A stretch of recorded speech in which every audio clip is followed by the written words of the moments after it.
Peoples evening అయితే కూల్గా ఉంది. 9:30 అవుతుంది టైం అయితే. ఫుల్ హెడేక్ ఉంది. కొంచెం హాట్ వాటర్ తాగుదామంటే కొంచెం తగ్గుతుందని వెయిట్ చేసుకుంటున్నాను. ఈరోజు స్టాండ్లో సామానం అంతా కూడా నీట్గా తోముకొని క్లీన్ చేసుకున్నాను. టైం దొరికింది కదా అని చెప్పి. ఇక మధ్యాహ్నం నుంచి అయితే చింతపండు గుజ్జు తీశాను. కానీ మధ్యాహ్నం నుంచి ఫుల్గా షాప్లో హడావిడి సరిపోయింది. మార్నింగ్ కోసం బాదం పప్పు మార్నింగ్ ఏం టిఫిన్ చేయాలా అని ఆలోచించాను. ఏం చేయాలో అర్థం కాలేదు. సరే కొంచెం పొద్దున్నే దోశల్లాగా మినపట్టులా వేయడానికి ఇప్పుడే రవ్వ అండ్ పప్పు నానబెడితే బాగుంటుంది అనుకుంటున్నాను. సరే ఒక గ్లాస్ పప్పు తీసుకున్నాను.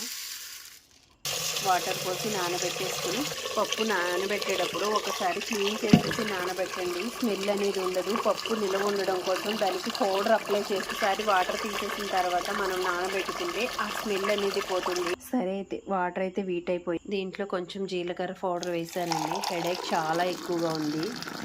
దీనివల్ల గ్యాస్ ట్రబుల్ ఉంటే తగ్గుతుందని జీలకర్ర పౌడర్ వేసుకొని వేడి నీళ్ళు వేడి చేసుకొని తాగుతున్నాను. చాలా రిలీఫ్గా అనిపిస్తుంది అన్నమాట. కొంచెం జలుబుగా కూడా ఉంది. ఈరోజు అస్సలు లైవ్ చేయలేకపోయాను. సరే రేపు లైవ్ చేసుకొని కలుద్దామా. గుడ్ నైట్ అండి అందరికీ. శుభరాత్రి. మంచి కళలు రావాలి. అందరూ మన హ్యాపీగా నిద్రపోయి కొత్త ఉదయంతో కొత్త హ్యాపీనెస్తో డే స్టార్ట్ అయిపోవాలి. Thank you. బాయ్.